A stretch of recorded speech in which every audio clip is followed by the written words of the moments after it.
नमस्कार दर्शकों दिल्ली के बाटला हाउस इलाके में यूपी का बुलडोजर चलेगा।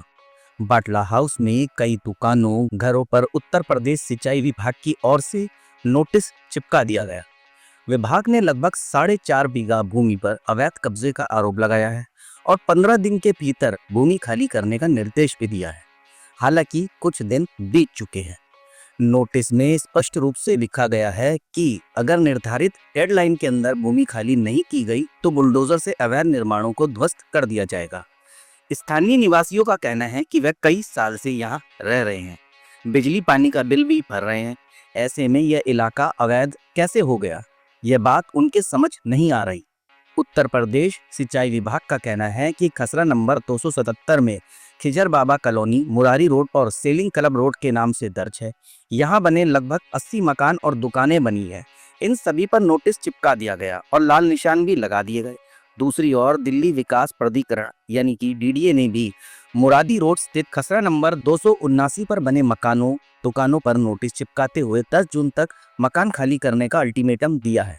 बाटला हाउस के पीड़ितों ने कई मीडिया चैनलों से कहा है कि वो 50 साल से यहाँ रह रहे हैं। पहली बार ऐसा हुआ है, अचानक हमारे ऊपर आफत आई है, जबकि 7 जून को ईद है। ऐसे में हम अपना त्योहार कैसे मनाएंगे? सभी के जहन में एक ही सवाल आ रहा है कि 12 साल तक के कब्जे वाला नियम बाटला हाउस पर क्यों लागू नहीं होगा। दरअसल 2019 में सुप्रीम कोर्ट ने फैसला सुनाया था कि अगर वास्तविक या वैध मालिक ने अपनी अंचल संपत्ति को दूसरे के कब्जे से वापस लेने के लिए समय सीमा के अंदर कोई कदम नहीं उठाया तो उस पर मालिकाना हक खत्म हो जाएगा।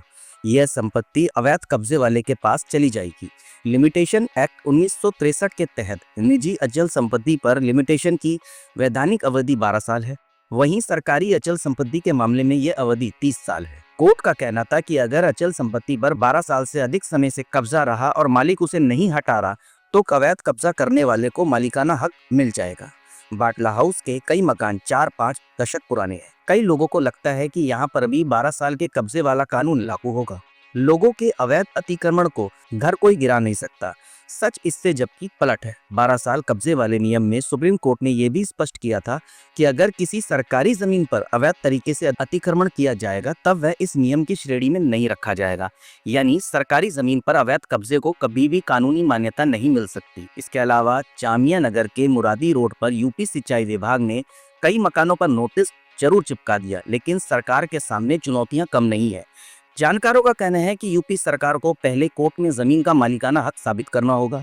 मुरादी रोड के कई लोगों का दावा है कि सिंचाई विभाग पहले भी कोर्ट में कोई सबूत पेश करने में नाकाम रहा। पहले भी गफ्फार मंजिल, नूर नगर और नई बस्ती में भी इसी तरह के नोटिस चिपकाए गए थे, लेकिन कोर्ट ने रहवासियों को स्टे दे दिया था। ऐसे में अदालत में मालिकाना हक साबित होने पर ही कोई कार्रवाई हो सकती है। दर्शकों, अब देखते हैं आगे होगा क्या। बाटला हाउस के लोगों के दिलों में डर बैठ गया कि कहीं बुलडोजर ना आ जाए, हमारी मकान और दुकानों को ध्वस्त ना कर दे। लेकिन देखते हैं जो ये 12 साल वाला नियम है क्या इनके ऊपर लागू होगा या नहीं होगा, ये तो कोर्ट ही बताएगा। प्रशासन क्या करता है ये तो आने वाले समय में पता लगेगा।